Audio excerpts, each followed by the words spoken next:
Seeing the miseducation of America unveiled before our very eyes with all the insanity that's happening on college campuses coast to coast.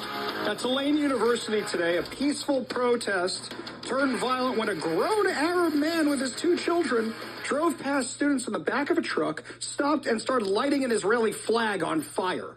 Then a Jewish student went to retrieve the flag, and the man's son was going to burn, and the grown men came into the street and began beating the students with megaphones, punching them. There's a video. I just shared it to my Twitter account at the Hofffather.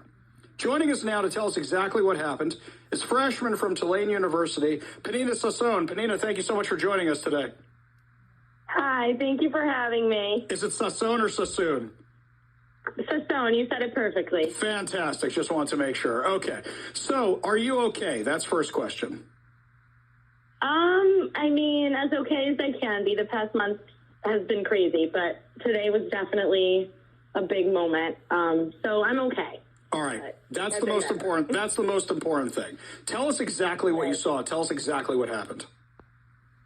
Okay. So today there was a peaceful protest that they were doing on their side. There was a big street, and on one side was the pro-Palestinian protesters, and on the other side, I wouldn't even call it a protest, were a couple Jewish Tulane students with some Israeli flags and kidnap posters that my cousin had given me to distribute. And we were just, singing Hatikva, singing Israeli songs, Osei Shalom. We were having a good time, of course, with the, a lot of slurs and things that were shouted at us. We were still embracing the fact that we were together. And then we kind of noticed that there was this truck that kept driving back and forth, probably 7 times. And on that 7th or 8th time, he stopped, the guy in the truck, rolled down his window and couldn't see his face. He was wearing some sort of scarf. And he had these 2 kids in the back that were probably between middle and high school, I'd say. One was holding a giant Palestinian flag, and the other kid reached down into the truck and grabbed an Israeli flag out. And I was thinking to myself, what is he going to do with that? Where did he get that? Is he going to rip it? And then he pulls out a lighter, and I was like, oh my gosh, this is I've never seen anything like this happen before. And he starts lighting the flag, and everyone was just baffled by that. And one of the brave students that was on, a Jewish student from Tulane, ran, and all he wanted to do was just get that flag. He wasn't trying to hurt anyone. It's a very difficult thing for students to watch, or for anyone for that matter, to watch their nation's flag be burned. So he took the flag down, and all of a sudden, the second kid in the truck began hitting him with the flagpole. And it's a giant metal flagpole. And then at that point, 2 other students ran from the Tulane Jewish students, went to go help him.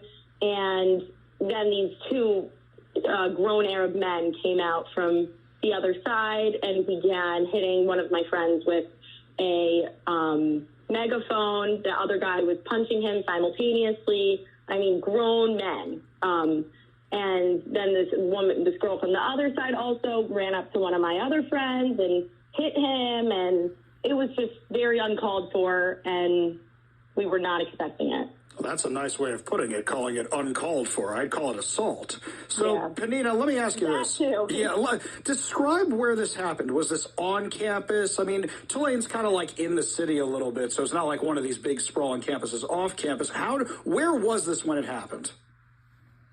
So Tulane University is kind of split up into the uptown campus. It's split up into these 2 sides, divided by a street called Ferret Street, which is a main road. And when it comes to protests, as we've seen, there's been tons of anti-gay protests and, all sorts of crazy things that we see once in a while. And the rule is you have to stay on the sidewalk. You can't go onto what's technically Tulane's property.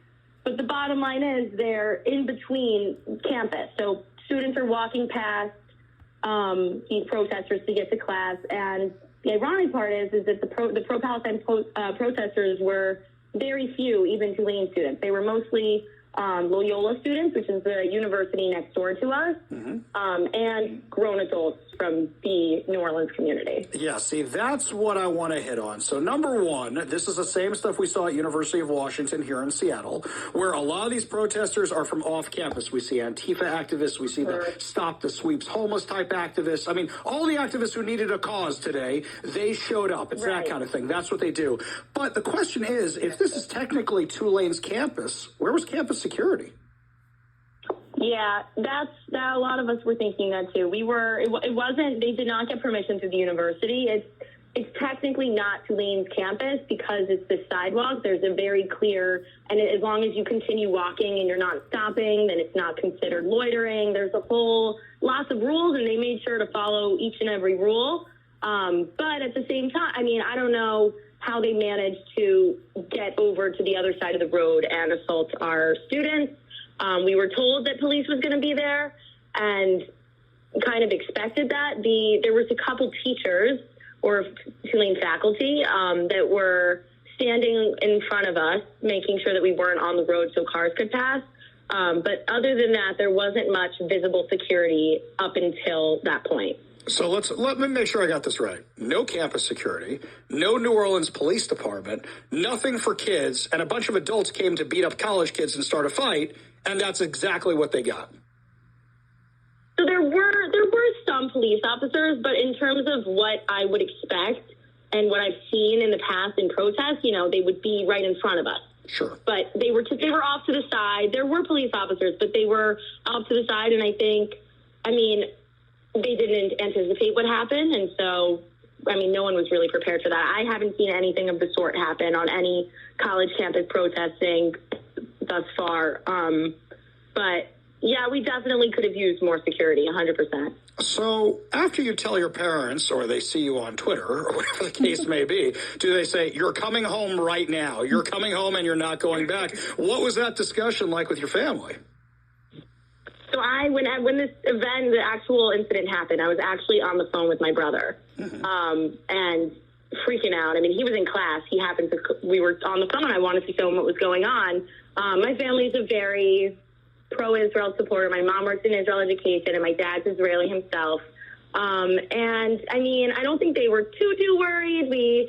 My dad definitely is like, I got to call the president and everything, and definitely making sure that I'm going to be safe, but we can't, the bottom line is we can't hide. And I think that is the driving force, the reason why I'm still here. I like that, because something that I've been seeing that's been bothering me, and Pnina, you might be the perfect person to talk to. We're talking to Pnina Sasson, who's a freshman over at Tulane University, about this crazy incident with pro-Hamas people on campus, or in between campuses, as it were, today, assaulting Jewish students. We see this stuff happening. We see it going on. And what I'm worried about is Jews cowering in fear so more incidents happen. Whereas, we don't do that. We don't run away. We stand up to the fights we have because we've run away too many times. So is this only emboldened the pro-Israel kids on campus to stand up to these guys more? Right. Yeah, we've never seen, at least from, I've only been here for a year, but when I was applying to Tulane, I was under the impression that it was and it is a very strongly Jewish populated school and a safe place. And until now, we really have, with the exception of some graffiti, 2 days ago, I believe, we haven't seen anything of the sort. And even though it is stemming from maybe the college next door and some people in the city, I definitely do fear for myself and for other Jewish students on campus. And, it's definitely going to be a lot harder now to push through that fear. Insane. Absolutely insane. This is what's happening on college campuses in America. You mentioned some teachers there. It seems like they were more concerned about traffic control than you guys, or were they concerned about traffic? It did feel that. Yeah. I don't know. It did feel that way a little bit. There were when my friend was assaulted, I walked back over with him because he was bleeding. So we walked to the side where the stairs were, because there's a building right behind where we were gathering, and there was a teacher that was helping, and the people in the back were definitely helpful for the kids that were struggling with what was going on. But those who were blocking the traffic, it wasn't it should have been more supportive, for sure. Pnina, I'm very sorry this happened to you, but at the same time, I'm very proud of you guys for standing up for what you believe in and not letting bullies push you guys around, and you should keep doing that safely, of course, very, very safely. I'm going to give you my email address. You know how to get in touch with me, with the person who put the two of us in touch. I'm going to make sure you have all my contact information because we're going to reach out to the university. We're going to get requests for comment. We're going to find out what happened. We're going to pursue the story because it's absolutely insane that this is what is happening in college campuses in America in 2023. Pnina, you have yourself a wonderful Shabbos. God bless you. May you stay safe, okay? Thank you so much. You too. Thank you. All right, take care now. This kind of stuff is absolutely horrifying. Horrifying. Proud of my I daughter. need some good news to wrap up.